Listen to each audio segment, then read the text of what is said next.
여러분 안녕하십니까? 제 1강에 이어서 오늘은 2강에 대한 구체적인 공부를 한번 해보도록 하겠습니다. 오늘은 미국 공공조달 시장의 규제, Rules and Regulation에 대해서 한번 전반적으로 공부를 해보겠습니다.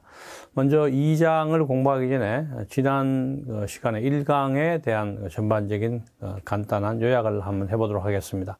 지난번에 저희가 함께 공부한 내용은 전체적인 WTO 상에서 공공조달 협정, Government Procurement Agreement에 관련된 사항과 그리고 이러한 법적인 Legal Framework를 활용을 해서 한미 간의 한국과 미국의 자유무역협정에 관련된 사항을 저희가 함께 공부해 보았습니다. 이 중에서 저희들이 기억을 해야 될 것은 WTO 체제상에서 정부 조달 협정의 핵심적인 조달 정신은 뭐냐면 첫 번째는 non-discrimination, 서로 차별하지 않는 것과 두 번째는 transparency, 투명성, 세 번째는 절차상의 공정한, 그리고 procedure fairness라고 저희가 그렇게 말하죠. 그래서 이 세 가지 차별하지 않는 것, 또 모든 면에서 공정한 것, 그리고 투명성, 이 세 가지를 기본 원칙으로 가지고 WTO, GPA를 협정을 체결한 국가들 상호 간에 서로의 자국의 공공조달 시장의 문을 개방해서 서로 조달 사업을 공유할 수 있는 이러한 체제를 말하고 있습니다. 그래서 이러한 법적인 규제를 프레임워크를 기조로 해서 한국과 미국이 자유무역 협정을 체결하고 또 이로 말미암아 한국 기업들은 미국 연방정부에서 발주하는 정부 조달 사업에 참여할 수 있는 법적인 자격을 가지고 있습니다. 그래서 이런 법적인 자격은 우리 한미 간의 FTA 17장에 구체적으로 언급되어 있고, 이 가운데서 여러분들이 기억하셔야 될 것은 이 17장에 모든 조목조목 하나를 다 이렇게 제가 다시 설명할 필요는 없지만 최소한 중요한 것은 이제는 우리 한국 기업들이 미국 연방 조달 시장을 접근함에 있어서는 소위 말해서 과거 실적, past performance 때문에 불이익을 받는 그런 일들은 없을 것이라는 것. 물론 이 조달을 평가하는 공무원들의 특성에 따라서 조금의 차이는 있습니다만은 법적인 그런 이밸류에이션의 평가 기준은 그렇게 이제는 평가를 함에 있어서 과거 실적, 제가 예를 들었던 A라는 기업, 실적이 많은 기업과 B라는 실적이 없는 이런 두 개의 한국 기업이 미국 연방정부 조달 사업에 참여를 했을 때 A라는 기업이 B라는 기업에 비해서 단순하게 실적이 많다고 해서 평가에 좋은 점수를 받는 그러한 것은 이제는 통용되지 않고 있습니다. 그래서 최소한도 뉴트럴하게 중간 정도로 플러스도 아니고 마이너스도 아닌 그런 평점을 받는 것이 새로운 개정법으로 만들어져서 2013년에 그리고 우리 한국 기업들이 훨씬 더 미국 연방정부에 진출하는데 좀 쉬운 그런 여건을 만들었습니다. 그런데 만약에 여러분들이 이러한 사업에 참여를 했는데도 불구하고 아무리 생각을 해봐도 또 소위 말해서 미국 연방정부의 입찰에 참여를 하시게 되면 제안서를 제출하고 난 다음에 반드시 사후의 평가, 그러니까 디브리핑이라고 제가 말을 하죠. 내가 입찰 제안서를 제출했는데 어떤 이유와 연유해서 자사가 제출한 사업이 획득해서 실패를 했는지를 법적으로 알려주게 되어 있습니다. 그래서 이런 과정을 통해서 디브리핑을 받고 사후 보고를 받은 다음에 만약에 여러분들 판단이 물론 전문가의 그런 조언을 받으셔야 되겠지만 이런 WTO GPA의 정신에 위배가 되고 특히 한미 FTA 상에서 또 새롭게 개정이 된 과거 실적 때문에 불이익을 받았다라고 판단되시면 소위 프로테스트 하는 것, 이의 신청을 해서 다시 한 번 더 기회가 있는 그런 새로운 구조로 만들어졌습니다. 그래서 우리 한국 기업이 그러한 여러 가지 면에서 우리 미국 연방정부 조달 사업에 참여할 수 있는 훨씬 좋은 조건을 가지고 있습니다만 이 17장에 FTA 17장에 나와 있는 것 중에서 예외 조항이 있다고 말씀드렸습니다. 그래서 17장 가는 이러한 연방 조달 관련 사업 중에서 우리 한국 기업이 참여할 수 없는 분야를 규정해 놓은 것이 17장 부록으로 나온 17장 가조항입니다. 그래서 좀 불행스럽게도 전체 미국 연방 정부, 예를 들어서 제가 2018년 미국 회계년도 기준은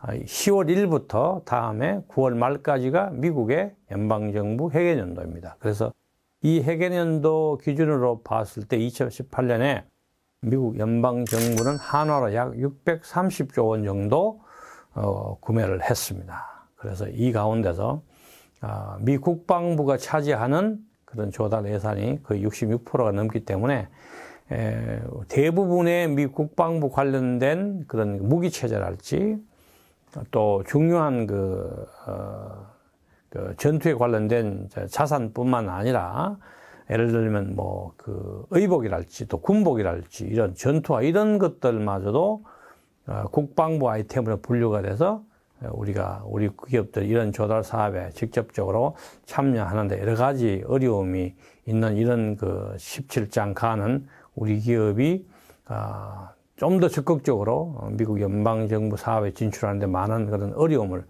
준다는 말씀을 드렸습니다. 그래서 오늘은 여러분들이 그 공부하시기에 조금 이제 법적인 요소가 많아서 좀 어려울 수가 있습니다. 그래서 처음에 저희가 오리엔테이션 할 때 안내를 해드렸던 것처럼 가능하시면 이 책자가 교재로서 활용하시는 게 훨씬 더 전반적인 이해와 또 사례 연구를 통해서 나오는 여러 가지 사실에 대해서 훨씬 더 강의를 따라서 함께 공부하시기가 쉽다고 생각을 해봅니다.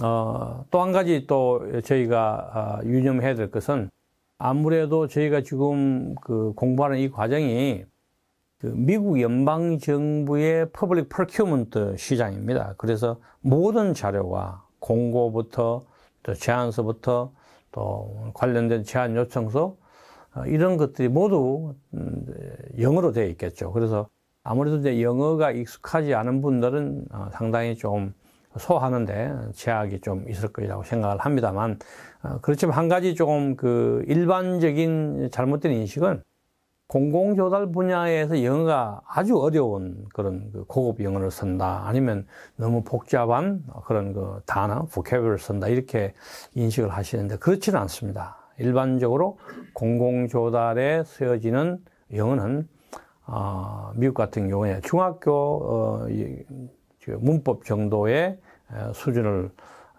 지향을 하고 있기 때문에 그렇게 우리 한국에서 우리가 영어 교육을 많이 받은 그런 기업에서 실무하시는 분들이나 경영진들이 전혀 생소하거나 또 어려운 분야는 아니면 다만 자료의 양이 많고 또 단계별로 또 절차상으로 좀 전문적인 지식을 가져야만 접근할 수 있는 교육이 필요할 뿐이지 영어 자체의 그 수준에는 그렇게 걱정을 하지 않아도 될 것이라고 생각을 해봅니다. 그래서 미국 자국산업보호법, 일반적으로 저게 Buy American Act라고 해서 보통 제가 BAA라고 말을 하게 됩니다.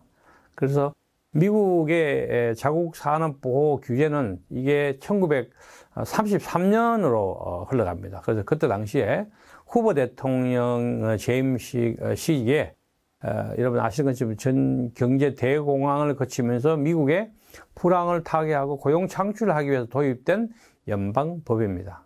이런 연방법은 기본적으로 연방 정부에서 국내 소비를 목적으로 또 국내 생산과 소비를 진작시키기 위한 목적으로 재화와 용역을 조달할 때 미국산 제품을 우선적으로 구매하도록 규정하고 있습니다. 물론 이 BAA가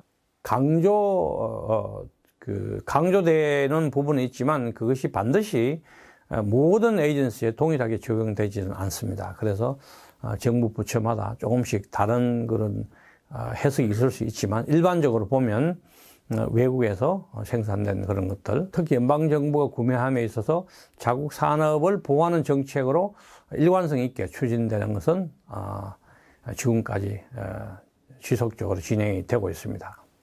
그래서 한국의 아까 말씀드린 그 1강에서 말씀드린 17장 가 조항에 들어가 있는 국방부의 군수품에 관련된 제품을 한국 기업이 수출을 하겠다고 생각을 하면 우리가 그 BAA 규정에 적용이 되기 때문에 어떻게 보면 우리가 페널티를 더 물게 됩니다. 그래서 국방 조달의 경우는 50%의 어떻게 보면 불과금이랄지 외국산 입찰가를 상향 조정함으로써 그만큼 국내 기업을 보호하지만 우리 입찰을 들어가는 우리 한국 기업은 가격 경쟁 면에서 그만큼 불이익을 받는다고 생각을 하시면 되겠습니다. 그렇지만 이런 BAA의 규정은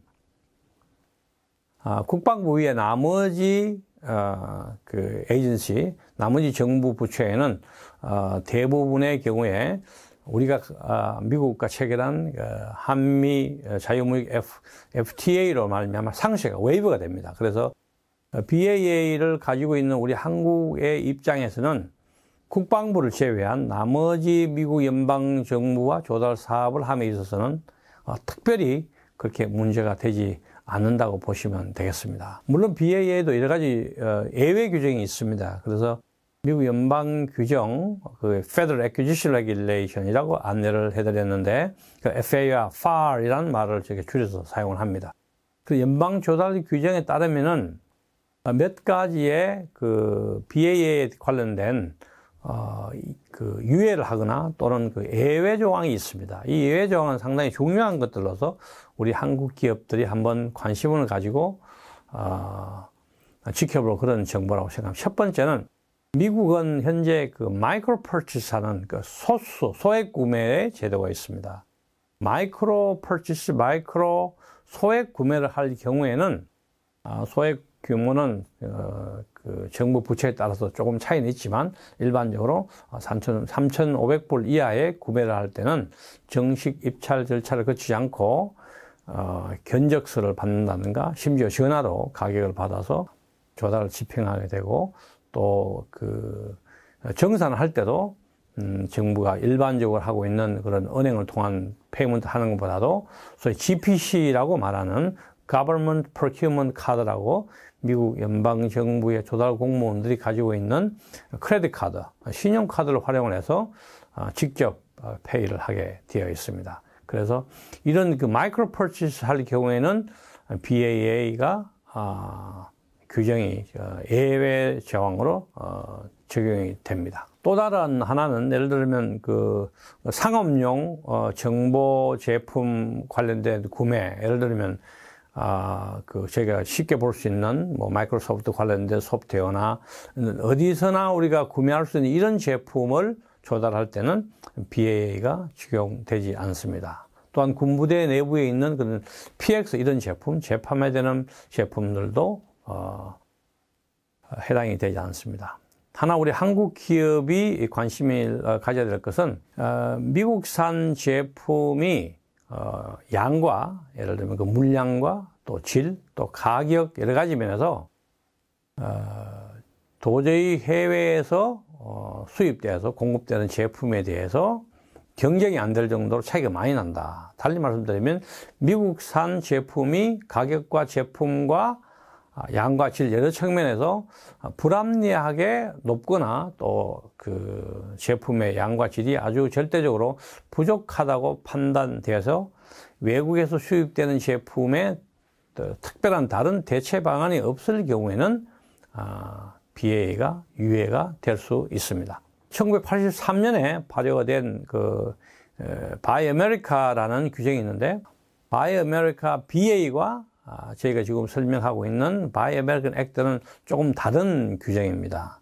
Buy American이라는 규정은 자국산 구매 규정으로서 연방정부 특히 교통부에 관련된 정부 조달에 관련된 자국산 구매 조항이고 BAA는 교통부뿐 아니고 전체적인 연방정부에 관련되는 그러한 규정이라고 보시면 되겠습니다. 2017년부터 우리 미국의 여러 가지 현상이 많이 바뀌었죠. 여러분 아시는 것처럼 트럼프 정부가 대표 공약으로 내세운 인프라 투자, 이런 경기 부양과 고용 창출 효과를 이끌어내겠다고 많이 개혁적인 아이디어를 많이 가지고 와서 우리 한국과의 FTA도 여러 가지 개정과 검토를 하고 있는 그런 그 단계이고, 또 이로 말하면 사실은 자유무역의 그런 여러 가지 좋은 정신들이 보호무역적으로 바뀌면서 미국 공화당 체제에서는 여러 가지 측면에서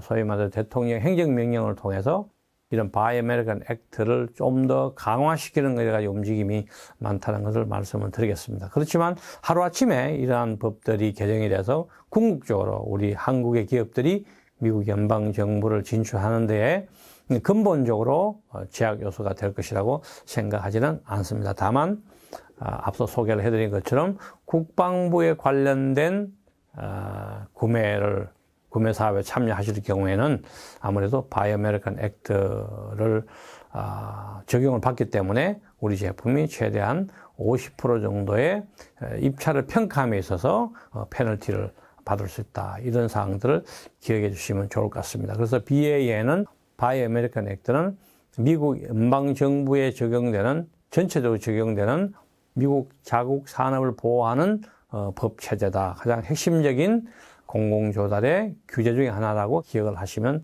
될 것 같습니다.